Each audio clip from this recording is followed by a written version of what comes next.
బలంగా ఉన్నప్పుడు బలహీనంగా కనిపించు, బలహీనంగా ఉన్నప్పుడు బలంగా కనిపించు. కోల్పోవటానికి ఏమీ లేని వ్యక్తిని నువ్వు నమ్మకు. గందరగోళం మధ్య అవకాశం కూడా ఉంటుంది.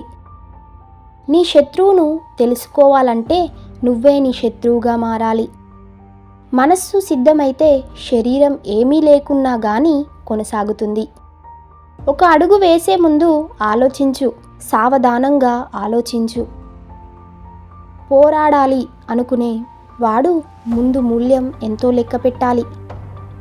ఎంత మంచి ఖడ్గమైనా ఉప్పు నీళ్ళలో పడితే చివరికి తుప్పు పట్టిపోతుంది.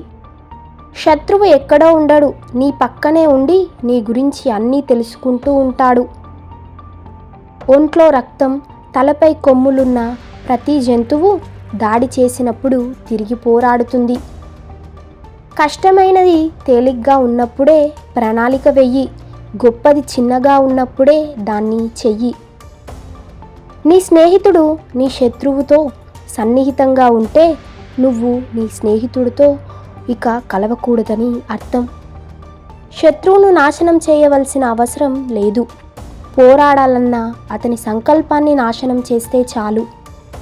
నీ గురించి, నీ శత్రువు గురించి బాగా తెలుసుకో. అప్పుడు 100 యుద్ధాలకి కూడా భయపడాల్సిన అవసరం ఉండదు. 100కి 100 యుద్ధాల్లో గెలవటం నైపుణ్యం కాదు, అసలు యుద్ధం చేయకుండానే శత్రువును లొంగతీయటమే నైపుణ్యం. స్నేహితుడిని ప్రేమించటం సులభమే, కానీ కొన్నిసార్లు శత్రువును కూడా ప్రేమించటమే నువ్వు నేర్చుకోవలసిన కష్టమైన పాఠం. నీ లోపాల గురించి మౌనంగా ఉండే స్నేహితుడిని ఎప్పుడూ నమ్మకు. ఈ వీడియో నచ్చినట్లయితే లైక్ చేయండి, షేర్ చేయండి, అలాగే మా ఛానల్ను సబ్స్క్రైబ్ చేయండి.